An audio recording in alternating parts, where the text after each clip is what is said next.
Chers amis, lors de notre dernier entretien, nous avons commencé à examiner la 7e trompette.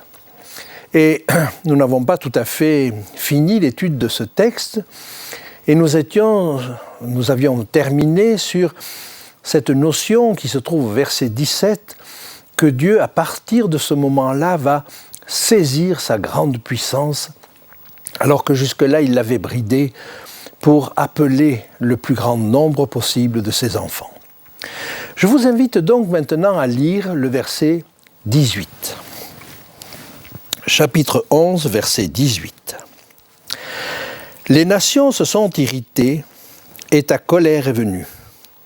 Et le temps est venu de juger les morts, de récompenser tes serviteurs, les prophètes, les saints et ceux qui craignent ton nom, les petits et les grands, et de détruire ceux qui détruisent la terre.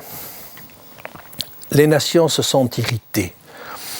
Peut-être se sont-elles irritées les unes contre les autres, mais il est probable que l'intervention de Dieu est motivée par le fait que ces nations se sont irritées contre le peuple de Dieu. Et nous le verrons tout à l'heure dans la suite du texte. Et si la colère de Dieu est venue, c'est qu'il veut défendre son peuple. Et par conséquent, le temps de la colère n'est pas simplement la colère parce que Dieu est excédé par le mal, mais il est aussi excédé par le fait que son peuple est attaqué. Et son peuple est comme la prunelle de ses yeux. Il ne le laissera pas écraser. Alors, le verset 18 nous apprend, par les 24 anciens, que le temps est venu de juger. Le temps est venu de juger. Comment comprendre cela? Est-ce qu'il s'agit d'évaluer?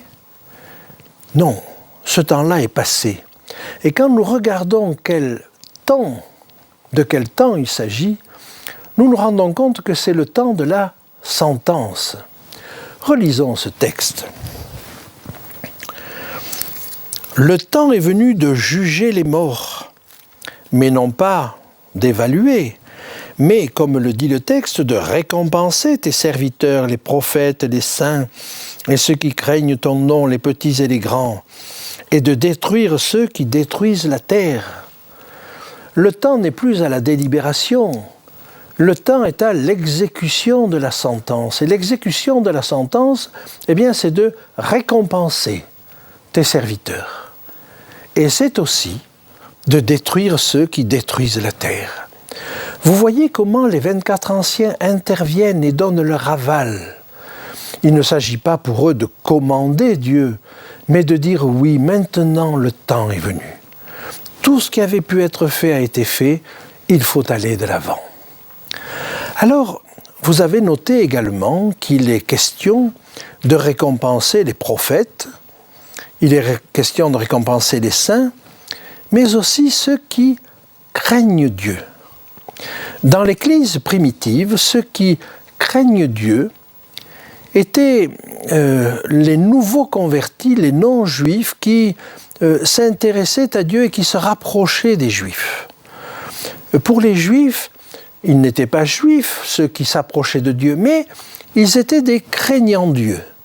Et à ce titre-là, eh bien, ils avaient droit à un certain respect. Ce sont donc les nouveaux venus. Et même les nouveaux venus sont dignes de récompense, un petit peu comme les ouvriers de la dernière heure. Ils recevront le même salaire que les autres. Mais quand on dit craindre Dieu, ne nous y trompons pas. Il ne s'agit pas de peur, il s'agit de respect. Craindre de lui être désagréable, craindre de ne pas faire sa volonté, craindre de ne pas avoir compris ce qu'il nous dit, craindre de ne pas saisir le chemin qu'il veut nous faire prendre, mais pas la peur. La peur ne convertit pas, la peur n'est pas dans le registre des actions de Dieu. La peur, c'est le domaine de l'ennemi, mais Dieu réconforte. Alors parfois, Il lui faut peut-être utiliser la peur pour nous faire réfléchir. Mais ça n'est pas son arme numéro 1. Ce qu'il veut, c'est la crainte, c'est le respect. Parce qu'il a du respect pour nous. Et maintenant, j'aimerais que nous abordions ensemble le verset 19. « Et le temple de Dieu dans le ciel fut ouvert, et l'arche de son alliance apparut dans son temple. Et il y eut des éclairs, des voix, des tonnerres, un tremblement de terre et une forte grêle. » Vous voyez, il y a là 5 éléments dont nous allons parler. Des voix, des éclairs, des tonnerres, un tremblement de terre et une forte grêle. Nous allons y venir. Mais le premier élément que je voulais souligner dans ce texte, c'est que le temple est ouvert. Nous retrouverons ceci quand nous verrons les coupes au chapitre 15. Là encore, le temple est ouvert. Mais au fond, c'est le même moment. Que nous nous trouvions à la fin des coupes, ou à la fin des trompettes, ou au début des coupes, c'est le même moment. Le temple est ouvert. C'est-à-dire qu'il y a communication entre le lieu saint, où se trouve le chandelier à 7 branches, où se trouve l'autel des parfums, et le lieu très saint où se trouve l'arche. C'est-à-dire que si ce voile de séparation disparaît, nous sommes directement en présence de Dieu. Alors, un tel épisode s'est produit, j'allais dire, dans la vie de Jésus, non à la mort de Jésus. Quand il a expiré et qu'il a poussé un grand cri, le voile de séparation entre le lieu saint et le lieu très saint s'est déchiré. Mais il n'y avait plus l'arche à ce moment-là. Ce voile déchiré indiquait clairement que le service était fini. Tous les sacrifices qui avaient pu être accomplis dans ce temple par le passé étaient tous préfiguratifs du sacrifice de Jésus. Et par conséquent, maintenant que le sacrifice de Jésus avait eu lieu, plus aucun autre sacrifice n'avait de sens. Ainsi, si cette déchirure du voile à la mort de Jésus indiquait la fin du service dans le sanctuaire terrestre, ici, le fait que nous puissions entrer dans le lieu très saint ou voir dans le lieu très saint indique la fin du service dans le sanctuaire céleste. Et en effet, on se trouve maintenant en présence de l'arche. Ce qui apparaît, c'est l'arche. Alors il faut savoir que dans l'arche, il y avait 3 choses. Il y avait de la manne, c'est-à-dire la nourriture. C'était un rappel de cette manne qui était donnée au désert. C'est-à-dire qu'en plein désert, où il n'y avait rien à manger, Dieu nourrissait son peuple. Même dans les plus extrêmes difficultés. Et que ce soit avant ce temps-là ou après, dans le temps qui reste jusqu'au retour de Jésus, Dieu sera là pour nourrir son peuple. C'est la manne. Et puis il y avait le bâton d'Aaron, sa houlette. Ce bâton indique l'autorité. Et les personnes qui sont là acceptent par là même l'autorité de Dieu. Si elles ne l'acceptent pas, alors elles sont en difficulté. Et puis le 3e élément qui se trouve dans l'arche, c'est la loi, les tables de la loi. Comprenons qu'à partir de ce moment-là, les hommes se trouvent en la présence même de Dieu. Il n'y a plus ce voile de séparation dont l'Épître aux Hébreux nous dit qu'il s'agit de Jésus lui-même, qui faisait comme une sorte d'écran entre la présence de Dieu et l'homme. Et l'homme se trouve à partir de maintenant directement en présence de Dieu et d'un Dieu qui a saisi sa grande puissance. Il se trouve en présence de la loi. Et alors, j'aime me reposer à ce moment-là la question, qui s'était posée à la fin du chapitre 6. Qui peut subsister? Qui peut tenir devant le trône de Dieu? Et vous comprenez que seuls peuvent tenir à ce moment-là ceux qui ont remporté la victoire sur tout péché. Ceux qui n'ont pas remporté la victoire ne peuvent pas tenir. J'aimerais pour cela vous lire un texte qui se trouve dans la première lettre aux Thessaloniciens, au chapitre 5, les versets 23 à 24. Parce que vous me direz, mais c'est impossible. Quel homme peut remporter la victoire sur tout péché? Nous sommes tous pécheurs. Le texte biblique ne dit-il pas, il n'y a pas un juste, pas même un seul? Lisons, si vous voulez bien, ce texte dans la première épître aux Thessaloniciens. Que le Dieu de paix vous sanctifie lui-même tout entier, et que tout votre être, l'esprit, l'âme et le corps, soient conservés irrépréhensibles lors de l'avènement de notre Seigneur Jésus-Christ. Celui qui vous a appelé est fidèle, et c'est lui qui le fera. C'est parce que nous avons confiance dans la fidélité de Dieu que nous pouvons croire cela. Voyez, le fait de remporter la victoire sur le péché n'est pas une exigence de Dieu, c'est une promesse de Dieu. Et ne pas y croire, c'est manquer de foi. C'est lui qui le fera, parce qu'aucun de nous ne peut le faire. Par contre, vous vous rappelez de ceux qui ont lavé leurs robes et les ont blanchis dans le sang de l'agneau. Il y a une part active à avoir, c'est de notre vivant que cela peut se faire. Mais c'est dans le sang de l'agneau que cela peut se faire, et uniquement par là. Alors c'est lui qui le fera.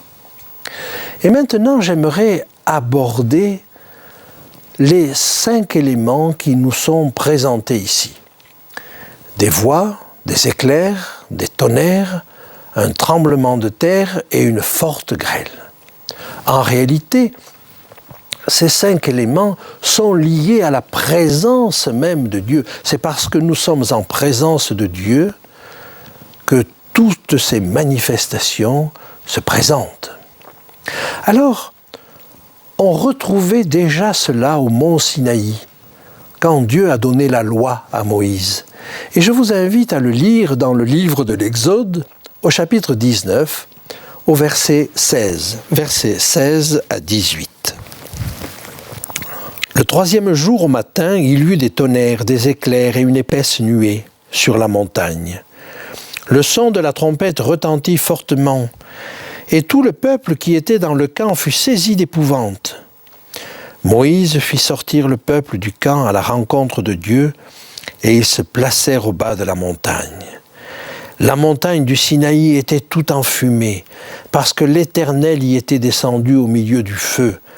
Cette fumée s'élevait comme la fumée d'une fournaise, et toute la montagne tremblait avec violence. Vous voyez que l'on retrouve les tonnerres, les éclairs, les voix et le tremblement de terre. Et cela correspondait au don de la loi. Eh bien, on se trouve de la même manière en présence même de Dieu, en présence de la loi. Mais il y a un autre élément qui s'ajoute ici et qui n'était pas au mont Sinaï, c'est la grêle. Et la grêle a un sens bien particulier.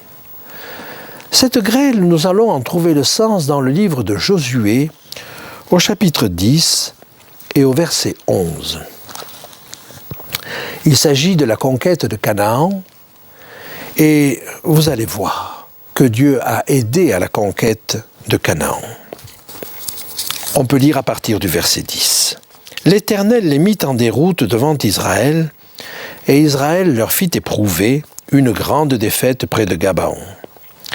Les poursuivit sur le chemin qui monte à Beth-horon et les battit jusqu'à Azéka et à Makeda.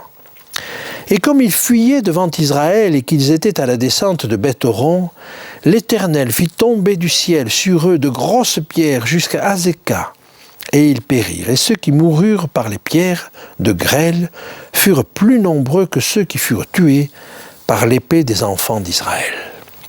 La grêle, c'est la punition de Dieu sur les ennemis de son peuple. Et nous pouvons lire, si vous voulez, ce qui se passe à la 7e coupe. Et à la 7e coupe, nous retrouvons exactement les 5 éléments qui se trouvaient déjà à la 7e trompette. Lisons-le ensemble au chapitre 16, à partir du verset 17. Le 7e ange versa sa coupe dans l'air, et il sortit du temple du trône une voix forte qui disait « Ça n'est fait ». Et il y eut des éclairs, des voix, des tonnerres et un grand tremblement de terre, tel qu'il n'y avait jamais eu depuis que l'homme est sur la terre un aussi grand tremblement. Et la grande ville fut divisée en 3 parties, et les villes des nations tombèrent. Et Dieu se souvint de Babylone la grande pour lui donner la coupe du vin de son ardente colère. On trouve là les 4 éléments dont je vous ai parlé, les voix, les éclairs, les tonnerres, le tremblement de terre. Mais pour l'instant, il y manque encore la grêle. Mais attendons la suite du texte. Et toutes les îles s'enfuirent, et les montagnes ne furent pas retrouvées. Et une grosse grêle, dont les grêlons pesaient 1 talent, tomba du ciel sur les hommes. Et les hommes blasphémèrent Dieu à cause du fléau de la grêle, parce que ce fléau était très grand. Alors, la grêle est destinée aux ennemis du peuple de Dieu. Et il s'agit donc pour Dieu maintenant de délivrer son peuple. Et j'aimerais que pour cela nous lisions 2 textes. Un texte d'abord dans le livre d'Habacuc, du prophète Habacuc. Il fait partie de ce que l'on appelle les petits prophètes, mais aucun prophète n'est petit. C'est simplement qu'il a peu écrit et il se trouve à la fin de l'Ancien Testament. Habacuc, chapitre 3, les versets 12 à 14. Tu parcours la terre dans ta fureur. Tu écrases les nations dans ta colère. Tu sors pour délivrer ton peuple, pour délivrer ton oint. Tu brises le faîte de la maison du méchant. Tu la détruis de fond en comble. Tu perces de tes traits la tête de ces chefs qui se précipitent comme la tempête pour me disperser, poussant des cris de joie comme s'ils dévoraient déjà le malheureux dans leur repère. Ce texte est intéressant parce qu'il nous montre que Dieu délivre son peuple, mais il va le délivrer au dernier moment. C'est-à-dire au moment où ses ennemis croient qu'ils vont le dévorer, que le peuple de Dieu est à sa portée, à sa merci, qu'ils vont n'en faire qu'une bouchée. C'est à ce moment-là que Dieu délivre son peuple, au dernier moment. Comme il l'a fait pour Esther et pour son peuple, comme il l'a fait pour les compagnons de Daniel dans la fournaise ardente. C'est chaque fois au dernier moment que Dieu intervient. Et là, la déception des ennemis est énorme. Et nous pouvons lire un petit peu la même chose dans le livre du prophète Joël, au chapitre 3 et au verset 16. De Sion rugit l'Éternel, de Jérusalem il fait entendre sa voix. Les cieux et la terre sont ébranlés. Mais l'Éternel est un refuge pour son peuple, un abri pour les enfants d'Israël. Et vous saurez que je suis l'Éternel, votre Dieu, résidant à Sion, ma montagne sainte. Jérusalem sera sainte, et les étrangers n'y passeront plus. Dans ces moments de tourmente, est-ce que le peuple de Dieu saura qu'il est secouru par Dieu? Au moment où la détresse est si importante, le peuple de Dieu aura-t-il assez de clairvoyance pour le voir? Ce texte de Joël nous le dit. Et sur Jérusalem, la ville sainte, dont vous vous rappelez que nous avons vu au chapitre 10 qu'elle était foulée par les nations, chapitre 11, qu'elle était foulée par les nations. Ici est-il dit, les étrangers n'y passeront plus. Le peuple de Dieu ne sera plus soumis à la pression des méchants. Et même s'il se trouve parfois dans des situations difficiles, il a l'assurance que Dieu est avec lui. Et cette assurance peut lui faire affronter toutes les situations. Alors, tel est le sort du peuple de Dieu à ce moment-là. Il a remporté la victoire sur tout péché. Il peut se tenir en face du trône de Dieu.